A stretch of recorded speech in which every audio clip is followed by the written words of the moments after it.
মায়ের পেট ছাড়া দুনিয়ার চোখ দেখার কোনো সুযোগ নাই, আর দুনিয়া ছাড়া জান্নাত দেখার সুযোগ নেই। কেউ দুনিয়াতে আসবে না, সে জান্নাতে যাবে এটা হবে না। মায়ের পেটে আসবে না, দুনিয়াতে আসবে, এটা এটা সম্ভব। মায়ের পেট ছাড়া দুনিয়াতে আসা সম্ভব, দুনিয়ার পেট ছাড়াও জান্নাতে যাওয়া সম্ভব। তাহলে আল্লাহ তাআলা আমাদেরকে মায়ের পেটে কেন দিলেন বলেন? দুনিয়া আসার জন্য। এবার দুনিয়ার পেটে কেন দিলেন? জান্নাতে যাওয়ার জন্য। মায়ের পেটে দিয়েছেন বডি তৈরির জন্য, শরীর তৈরির জন্য, দুনিয়ার উপযুক্ত হওয়ার জন্য।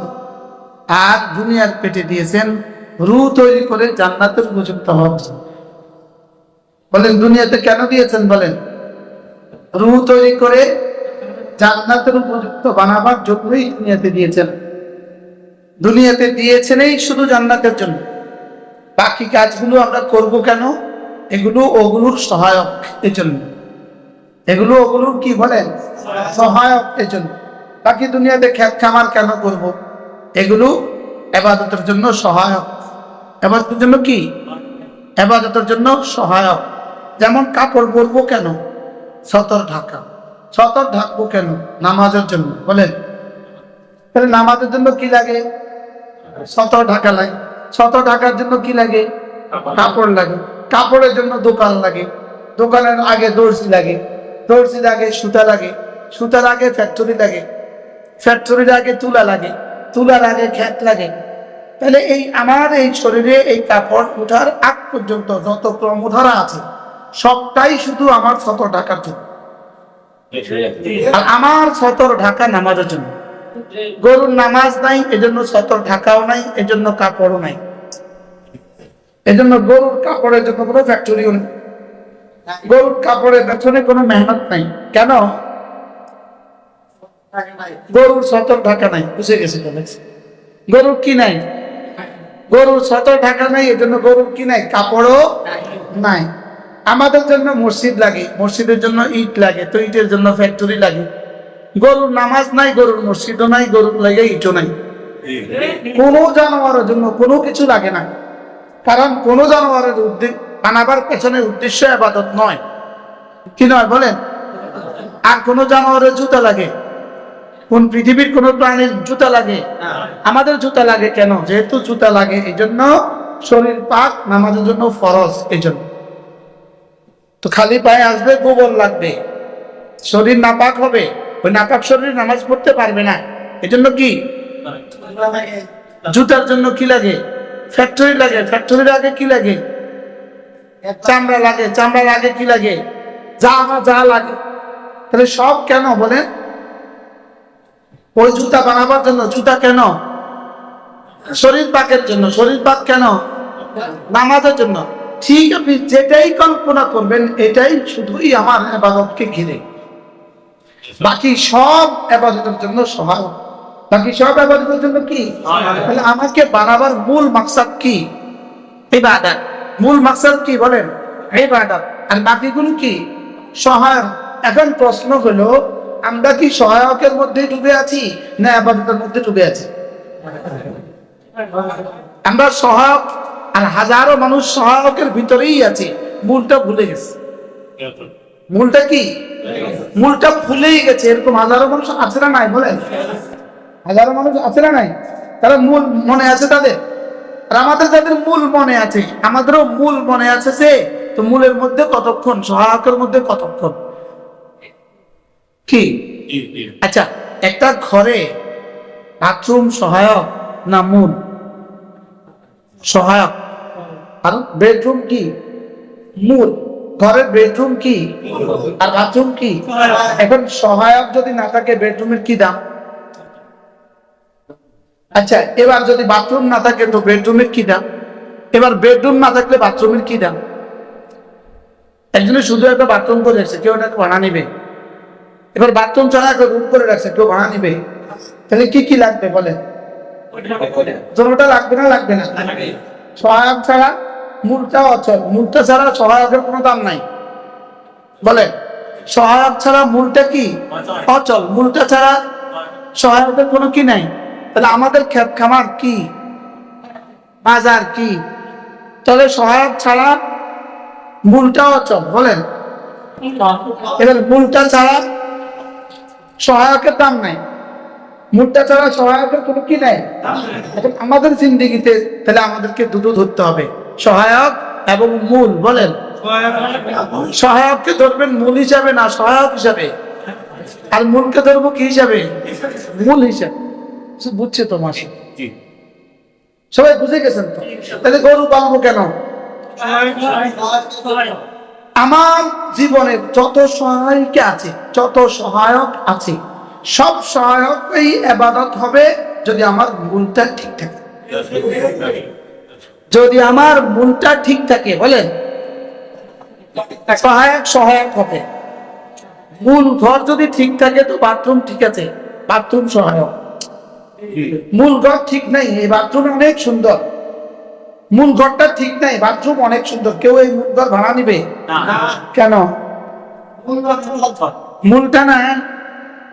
তাহলে বোঝা গেছে আপনার মূল যখন ঠিক, আপনার সমস্ত সহায়ক ঠিক।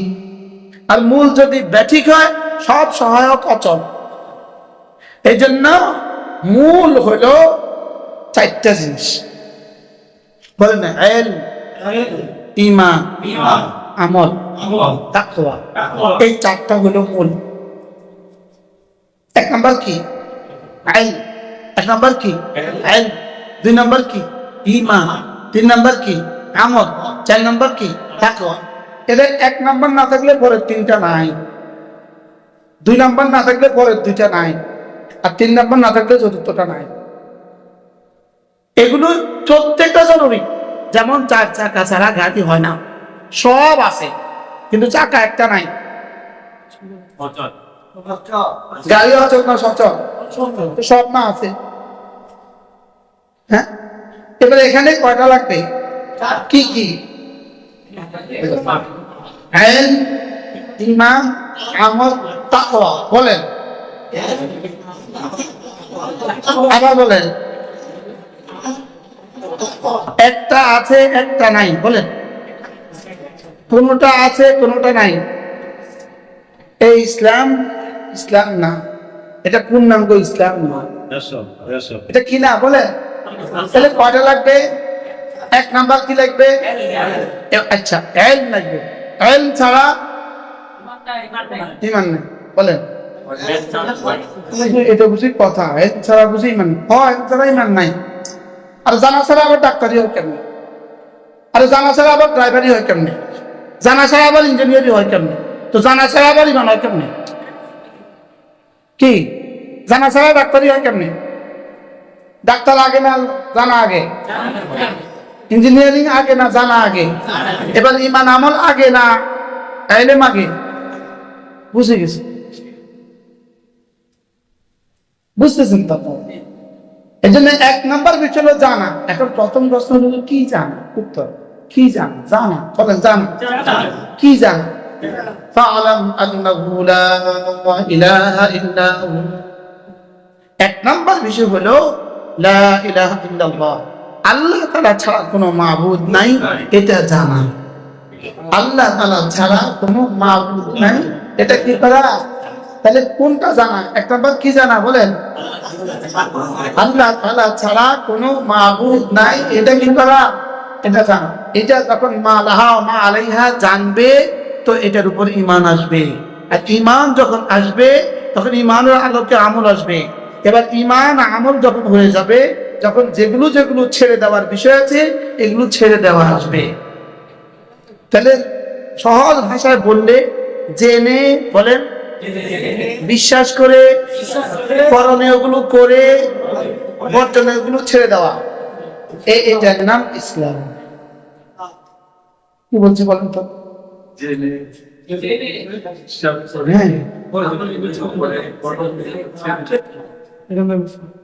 তাহলে ইসলাম কিসের নাম, বলেন? জেনে, বলেন। দুই নাম্বার বিশ্বাস করে, তিন নাম্বার করণীয়গুলো করে, চার নাম্বার বর্জনীয়গুলো ছেড়ে দেওয়া। এই চারটা যদি একসাথে হাসিল হয়ে যায় এই মানুষটা হয়ে গেল মুসলিম। এই মানুষ হয়ে গেল কি? এটাকে বলছে উদখুলু ফিস সিলমি কাফা, উদখুলু ফিস সিলমি কাফা, ইসলামে পুরা পুরা দাখিল হয়ে যাও, যা যা জানার সব জেনে নাও।